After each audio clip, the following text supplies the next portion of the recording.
Many people who feel like their money disappears cannot point to one big mistake. There was no single large purchase that broke things. No obvious emergency. No reckless decision they deeply regret.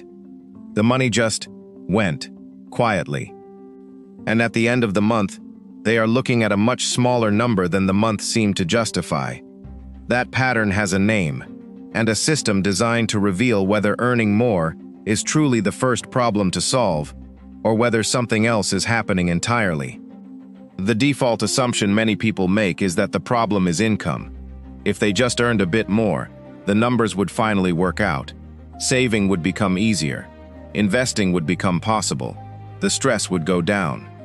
That assumption is understandable, and for some people it is accurate. There are situations where income genuinely does not cover the cost of baseline living, rent, food, transport, essential bills, and no budgeting method can solve that by itself.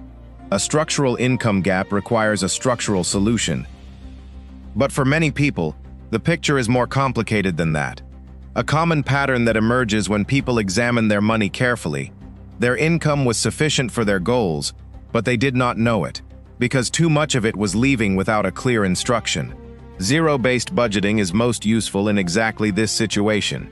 It reveals whether the problem is insufficient income, unintentional spending, or some combination of both. Every unassigned dollar eventually goes somewhere. It just does not go where you decided. It goes where the path of least resistance leads. A subscription that auto-renewed. A purchase that felt small in the moment. A habit repeated without thinking. No single leak feels significant, but they accumulate quietly, month after month, into the gap between what people earn and what they keep. Zero-based budgeting is the system designed to close that gap, not by restricting spending arbitrarily, but by making every decision in advance. Zero-based budgeting is built on one rule: your income, minus your deliberate assignments, should equal zero. That word, assignments, is worth pausing on, because this is where most explanations create confusion. An assignment is not just spending. Savings is an assignment. Investing is an assignment. Debt repayment is an assignment. Every purpose you give to a portion of your income counts. Money sitting in your savings account can be fully assigned. Zero does not mean your account is empty.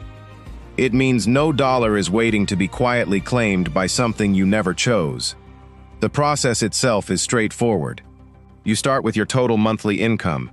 Then you assign every unit of that income to a category: needs, savings, investing, debt repayment, everyday spending, irregular expenses, until the unassigned balance reaches zero.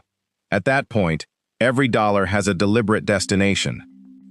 To make this tangible, here is a simplified illustration, not a recommendation for how you should allocate your money, since that depends entirely on your situation and where you live. This is only to show how the mechanics work. Imagine a monthly take-home income of $2,400.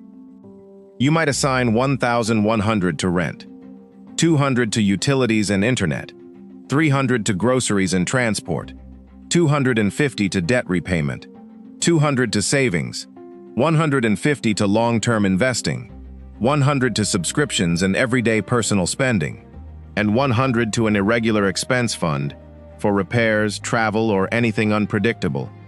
That adds up to exactly $2,400. Nothing is left floating. Every dollar has a category it belongs to before the month starts. The specific numbers are not the point. The point is that the decisions are made once, deliberately, at the beginning, rather than hundreds of times, passively, throughout the month. Here is the moment worth sitting with. At the end of a difficult month, when the account balance is lower than expected, the instinct is to blame income. The number just was not big enough. But when people run this kind of system, when they map what actually happened to each dollar, a different picture often appears. The income was there. The intended assignments were there. What was also there, and what the looser system made invisible, were the silent ones, the dollars that wandered. The assigned money performed as planned. The unassigned money dispersed without record. This is why zero-based budgeting works the way it does.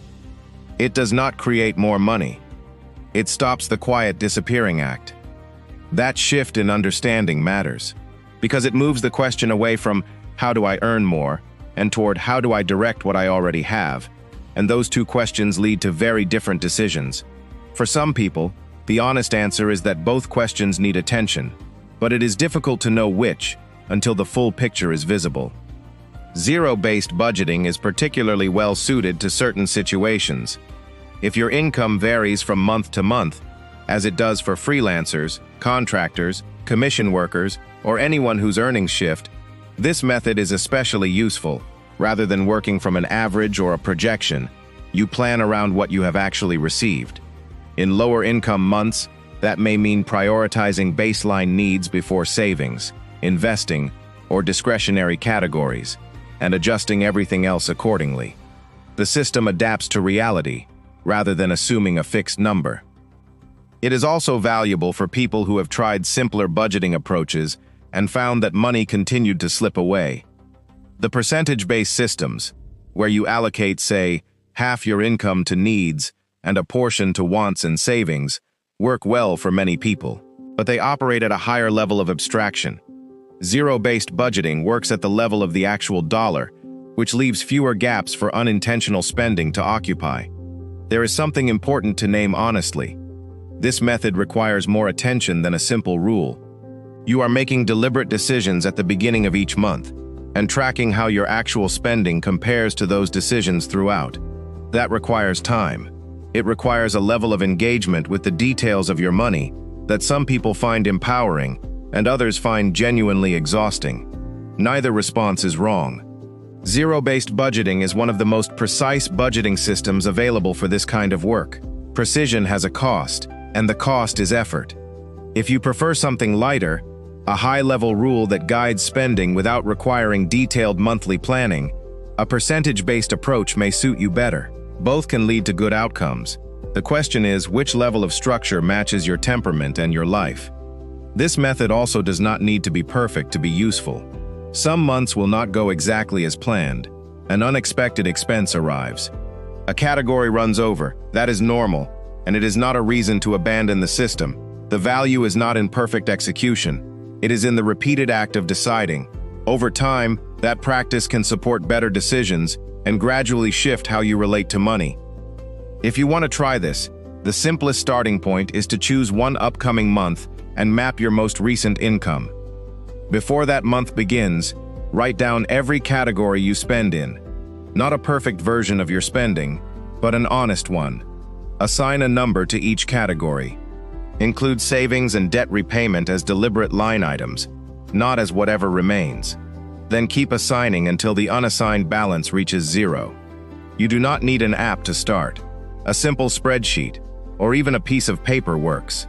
What matters is the act of assigning before spending, rather than reviewing after. Zero-based budgeting will not tell you what your priorities should be, but it will make your current priorities visible. And that visibility, repeated month after month, can support the kind of awareness that leads to better financial decisions over time. The disappearing act stops when every dollar has somewhere it is supposed to go.